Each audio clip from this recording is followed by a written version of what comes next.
Hello everybody. Today actually I'm going to be, no it's been a bit, but I'm going to be recording a video on the 14 Minesweeper Variants 2 demo, which dropped earlier today. As you can see, I've actually spent already an okay amount of time playing it. These carry over from the original 14 Minesweeper Variants, but otherwise I'm just kind of going through and checking out the new stuff. And I figured that I'd run through some of it with you all. So we're just going to go and get into it. The first new variant they introduced is just a new horizontal mode where any mine must have a horizontally adjacent mine. And I'll real quick, I guess just run through a 7x7 board to kind of show what logic in this one might look like. So for these threes, you can use standard Minesweeper logic to determine that none of those three can be filled in.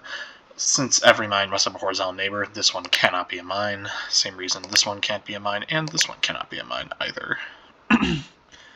Alright, the next thing that we can show from here is that we know that either this group must be a group of mines or this group must be a group of mines. And the idea behind that is just that if these two are filled in, then you would have to fill in both of these, which breaks it. I'm not actually sure we can do anything with that yet, but that's just something that's good to know for the future. Otherwise, I believe... Oh, wait, this 6 is just done. That's where you're supposed to go with it. Since there's a mine here, there's a horizontal neighbor there as well. Alright. And this one also cannot be a mine. Did not see that earlier. Okay, yeah, there we go. So the logic we showed earlier with the 2 still applies here, where this one can't be a mine because that would require a mine there, which breaks the 2 clue, so you can fill in that. Those just kind of finish. Since there are mines here with no neighbors, they get neighbors right there. Just kind of fill in through these. Okay, this is interesting. We know that there's a mine in this group right here, and using similar kind of logic I outlined in my earlier video, we know that there cannot then be a mine up here. Okay, and so this is a 5 clue now. Cool, I'm not sure if that actually gives us anything immediately. Maybe it does, I'm just not seeing it. Okay, here's something to think about though. If this one is filled in right here, then we know both of these must be filled in like this. Right. And if this one up here is filled in, then for a neighbor, this one has to be filled in, which then puts a mine down here, which cannot have a neighbor. So we know that this one right here is not allowed, which actually also disallows this mine. Since there are 3 mines here, there cannot be one up there, so we kind of run into a thing where it's going to at least be those 2 mines.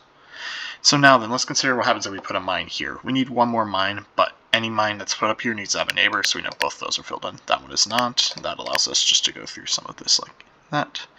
And lastly, we can use the remaining mine count here. We have 3 mines left. 2 of them will be around this one. One of them needs to be here. The only way to really make this work would be to put a mine here and a mine here, because if we put the mine over there, then it can't have a neighbor. There just aren't enough mines left.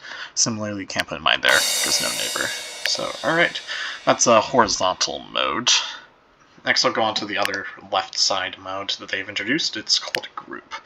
This one's actually kind of similar to a mode from the original called dual, except instead of that one just having continuous groups of size 2, this one has continuous groups of size 4. So you can kind of see what it means here. Just any mine must be part of a group of 4 orthogonally adjacent mines. Alright, so let's get into it. First thing to note is that you can actually use the mine count to determine how many groups there are. In this case, there must be 4 groups since there are 16 mines. It looks like it goes up by 1 group for each. For example, 5x5, there are only 2 groups, and then 6x6 has 3. Anyway, we can go ahead. There are just some easy deductions that can be made here. There actually can't be a mine right here, because if there were, then it cannot go up and it cannot go out because of these 1 clues, right? Or else it would break them. But it needs to in order to be part of a group of size 4. Alright, using just using normal logic, we can determine that must be the case. The 0's also just been hanging there for a bit. We can do some of those. That comes from similar logic with just the differences between sizes. This is a group of 4 right here. And now from here, we actually also know this one cannot be a mine. If it were, we run into the same problem we ran to earlier with the 1s, where it cannot go out either direction. So we can finish up this group.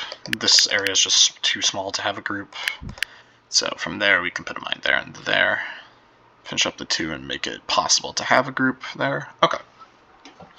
And so something now we can do is we kind of have an area, and since we know there must be one mine here, we have like a rough idea of where the last two groups must be and how far they can extend.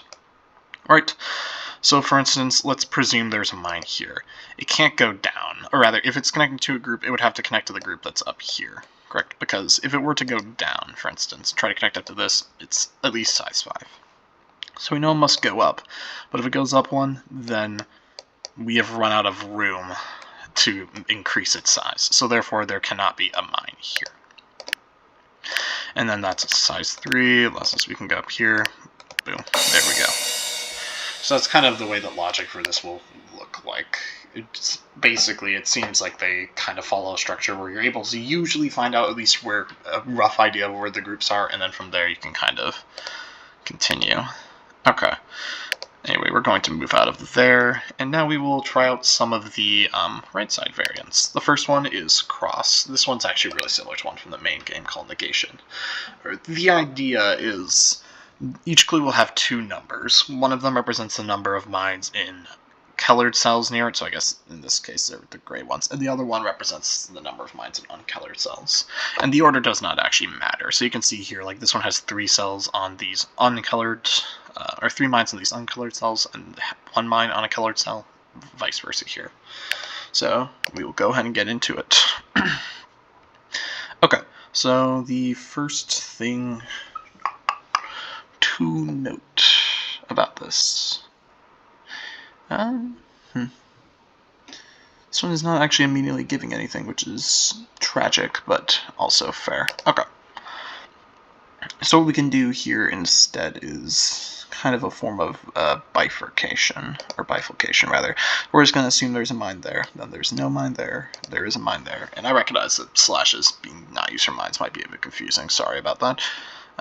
Anyway, so that allows us to determine that in this scenario, this is what our mines look like. If instead we presume there is a mine here, then there cannot be a mine there, is a mine there.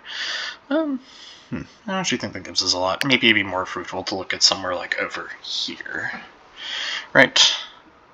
Okay, let's assume that the black ones are the group of 3 over here. Then we know that this one must be the other one over there. And that both of these ones up here must be mines. Right, yes. If we instead assume... Okay, I think I found the problem.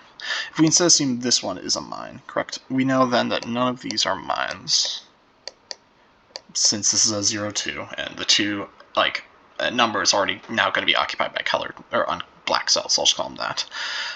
However, we've now run into a problem where, for this 3, it can only be satisfied using these black cells. But then we have a one of the 2, I guess, areas around this has 2 cells in it. Therefore, we know this must be the case. Since this one is just a region with 2 cells, you can use the same kind of logic as before to determine that must be empty. This one has less than 3 cells in it, the black cells, so we know that it must be the 0 clue, so we can just go ahead and mark that. We can use similar logic to deduce that must be the case, and since we know there are 2 cells in this group, we know at least 1 must be here, which means that the white cells must be the 3, so none of these black cells are filled in. That's now just necessary in order to get that 1 group filled. And then from here we also know that only 1 of these white cells is colored, in order to do that, this clue right here. So for this 3, the top 2 white cells must be filled. That actually finishes up the 2 group, so we can mark that. Okay, so this one is also interesting now. So we know that there is 1 cell in this group of 2 black cells, right? Which means that since at minimum the black cells are in a group with 2 mines, this one must also be a mine. That actually is all we can possibly get. So we know that there are exactly 2 cells in the black region, which are here. We can actually just mark that, so there's 1 here. And then for the white region, 1 of them must be up here.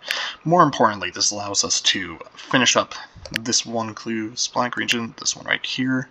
Okay, we can use similar logic here. There's 1 white cell, but there need to be 2, so we can mark the other one down there. This also actually tells us that 1 of these cells is also filled in. Actually, that might just get a little confusing to look at. So for now, we'll just omit them. If we need to put them back, we can, though. We know from this clue now that since there's one up there, we know one of these two specifically must be white, so both of these ones are filled in. This one has just been finished for a while for the white group. This actually allows us to kind of make a string of deductions here. Yeah, it looks like this is probably going to be most of what we're looking at. This 1-2 clue is finished, so we can mark that in. Actually, I'll fill that. Since since there's only one white cell left, we could fill that in. This one's just finished. That one's also finished. This is also finished. It looks like this puzzle's kind of just unraveling now. Okay, so now we are more or less at the last deduction we need to make. There are 4 mines left, so we just need to think about how we can get 4 mines into this area. We know that there is 1 mine in this group here, since it has 3 mines total. 2 of them are already accounted for, and that only leaves 3 open cells left. So we can mark in all of these. That finishes up this clue, which allows us to deduce that mine there. Alright. So that was the new cross. It's pretty interesting. The logic in it is definitely more difficult than I gave it credit for. Alright, and now we're on to the last one. This is definitely the most, I think this is the most challenging and also the most interesting variant in the demo.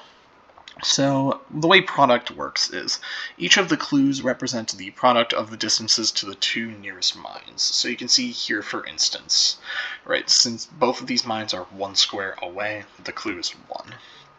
But in the instance of something like root 2 or root 5, for instance, using Pythagorean's theorem, you can determine the distance right here as being 1 squared plus 1 squared, 2, the square root of that. So you get root 2 for this distance times 1 equals root 2. It should be noted that if, for instance, there was another mine right here that was also distance 1, this clue would no longer be able to be root 2, because the 2 closest mines are these 2.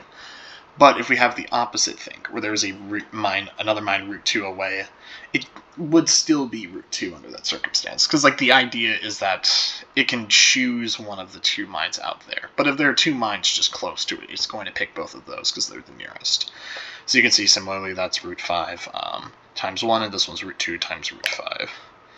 And this also just gives you some ideas of some complexities with it. For instance, stuff like 2 actually have multiple different valid pairings, where it's either like 1 that's 1 away, 1 that's 2 away, or 2 that are root 2 away with nothing closer. So we'll go ahead and just get into it. Okay, so the first thing that we can determine here, first of all, we know that there is at most 1 mine here, correct? Because if there were 2 mines right here to satisfy this 1, this 2 clue would also have to be a 1. So that tells us that there is 1 mine right here. But the main reason that I'm talking about this specifically is this tells us that there is a mine at least distance 2 or root 2 away from it, right? What this means is that we cannot have a pairing where there's 1 mine next to it and then 1 mine that's 2 root 2 away. So something like this, for instance, is no longer possible since we know there's a mine closer. That allows us to determine that this pairing must be exactly 2 times root 2. That's the only other one that works, so we can get rid of all of these ones that are 1 away. This 1 clue is just finished. And this also actually gives us the root 2 that we need for it. Since root 2 is the closer of the 2 numbers that are multiplying together, we know this one cannot be a mine. If it were, then the clue would just be 2. Okay. Through similar logic as before, since there's already one that's 2 away, that's obviously closer than 2 root 2, so we know that this one will just be multiplying 2 by root 2. The only place where root 2 is here, and it can't have one that's 1 away. So there we go. Similarly, we know there can't be 1 root 2 away from this. That minimizes the mine too much, or rather the clues total too much, and that actually just finishes it. From here, we already have 1 next to it. Essentially, if there's any clue that is not 1, you know that there will be at most 1 mine orthogonally adjacent to it. That's just a common result from this, which can be useful. In this case, since we already have a mine root 2 away, we know the other one must be 1 for the product, so we can put it there. And now then, for this 2, we already have a mine that's root 2 away, so we know the pairing we're looking for cannot be 1 and 2, thus it must be root 2, so we can finish that up right now. This one is already finished, just there's 1 and a root 2 away, so we're good. That one's now finished. Using same logic as before, we know the other one must be root 2 away. From here, since there's 1 close, we know it must be like this, and also that one cannot be 1. And then that one's just finished. This one must have 1 mine that's exactly 2 away, since there's already 1 away. There we go. And from here, actually, it looks like there are 9 mines left and there are 9 open squares, so we'll just go ahead and check that off and go back. So now that we've kind of gone through loosely all of the variants here, and I might do more videos on them in the future. I'm honestly not sure really how much I am going to do on 14 Minesweeper variants in general, just because I'm busy. But if I do go back, I will give these more attention. Likely I might when the full game comes out, which is currently slated for Q2 of 2024. Anyway, for the rest of this video, we're just going to look through a few combined rules, and I haven't actually done the 6x6 category yet, so we're going to go for that. The combination we're looking at right now is product and group. So that just means that both the product rules we talked about earlier and the group rules that we talked about earlier apply. Alright. First of all, we know for this one, there are 2 possible types of products we can look for. It would either be 1 times 2 root 5, which would be something like this, for instance, which looks a little messy, but it works out. Or we are looking for something that's of the form 2 times root 5.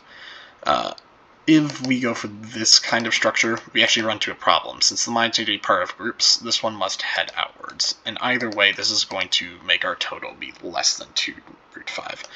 Therefore, we know it's 2 times root 5, so it allows us to mark off all of these. Okay. For a similar argument here, we know this one cannot be right next to it, so we can just mark that off, and this actually only leaves 1 set of mines left there, 2 root 5 away, so we can mark those in. One thing I also just real quick want to mention, as far as group goes, we only have 12 mines, we only have 3 groups, because we're playing on a 6x6 grid instead of a 7x7. Okay, so anyway, in the context of this 2 root 5, if there were another 2 here, the total would actually be 4, since 2 is closer than root 5, so mark that one off. And I've never actually, that's interesting, I've never actually seen a 5 clue before. That is super cool. One thing I do, at least I anticipate with this, is likely I think we're going to be looking at a root 5 pair. I know it cannot be a 1 times 5 pair, and I'm trying to think if there's any other, like, valid pairing of clues, and I just do not think there is. So I'm going to go and just mark both of those, and root 2 is not going to work. If we have root 2, we would need to get something like, no, that would require a fractional distance in addition to the root, so that's just not happening, so we can mark that one off. Similarly, if we get 2, then we need 5 halves, so we know it's not that, so yes, it should be the root 5 group we were thinking about earlier.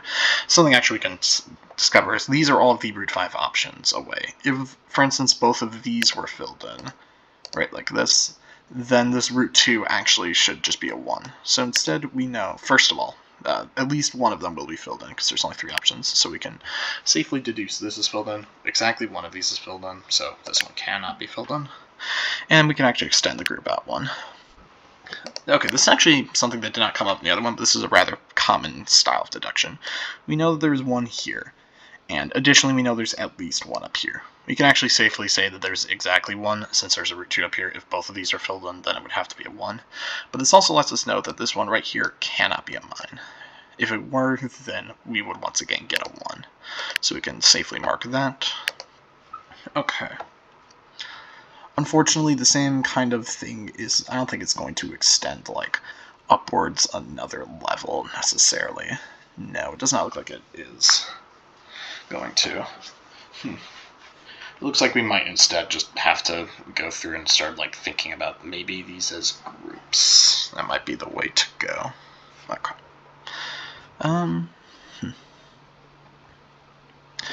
So, first of all, let's think real quick about where we can go with this. I haven't actually played around with these enough where I like have a good grasp on all of the logic, so this is kind of exciting for me, but I digress. So, first of all, let's assume there's 1 here. That means, I can mark it in yellow. That means there cannot be 1 over here. I'm just going to use this bar because it looks like I might be doing multiple, I guess, cases, maybe. Okay, versus this one here and this one out here. In that case, we have to extend this one upwards by 1. And then in this instance, we get this one cannot be filled in.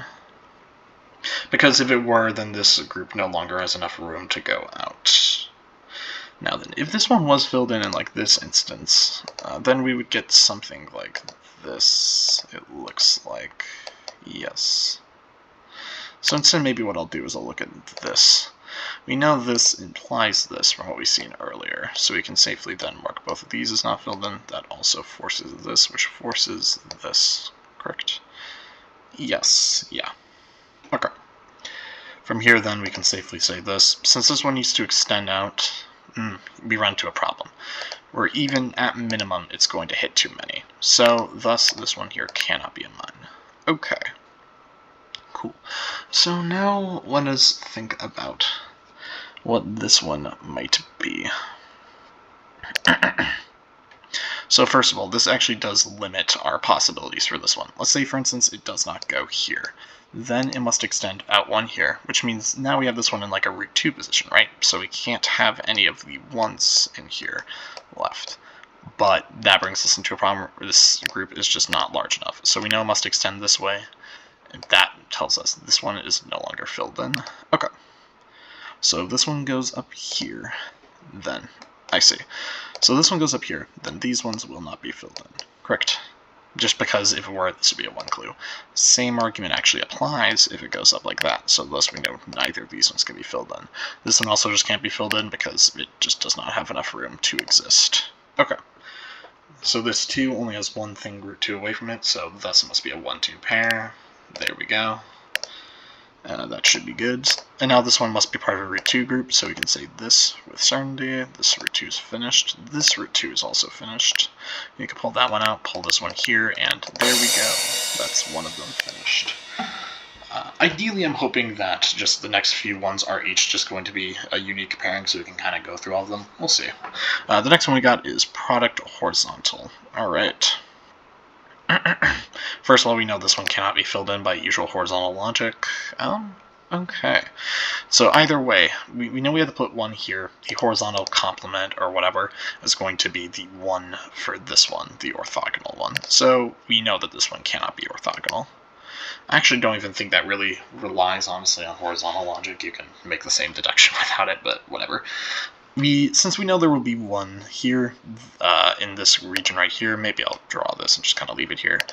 We know that there is 1 root 2 away from this 2, right? There's a mine that distance. So we thus know that none of the orthogonal ones next to it can be filled in, and that there's actually exactly 1 mine here as well.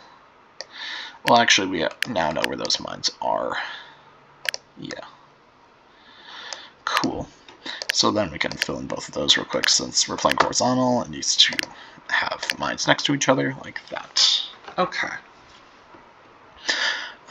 So now then, we know that there is a 1, 2 away from here, but that doesn't necessarily mean anything on its own. Okay. Instead, let us think about what happens if there's a mine up here. If there is one here, then it must have a mine horizontally next to it. So that means either it's like this, which breaks the 2 clue, or that, which also breaks the 2 clue. Either one of those situations puts it at root 2, so we know that is now safe. Okay. Alright, so we actually also, this one tells us that the root 2 is not going to be a square root 2 thing, so we know that neither of these ones are filled in, and that this pairing must exist. We can also just get this for free, since it's on edge, and that. Okay, since there's a mine already root 2 away from this, the other one must be 2 away, so this one isn't 1, and neither of these ones are. Okay, so we know this is the case, that one can't be filled in. Alright, and this is the only one that's root 2 away, so from here we can kind of do some deductions like that. Okay. And for the ending of this puzzle, we just have to look at the mine count. There are only 2 mines left. If we put a mine here, there still has to be a mine in this group, but that mine won't be able to have anything horizontally next to it, so we know it's like this. Cool.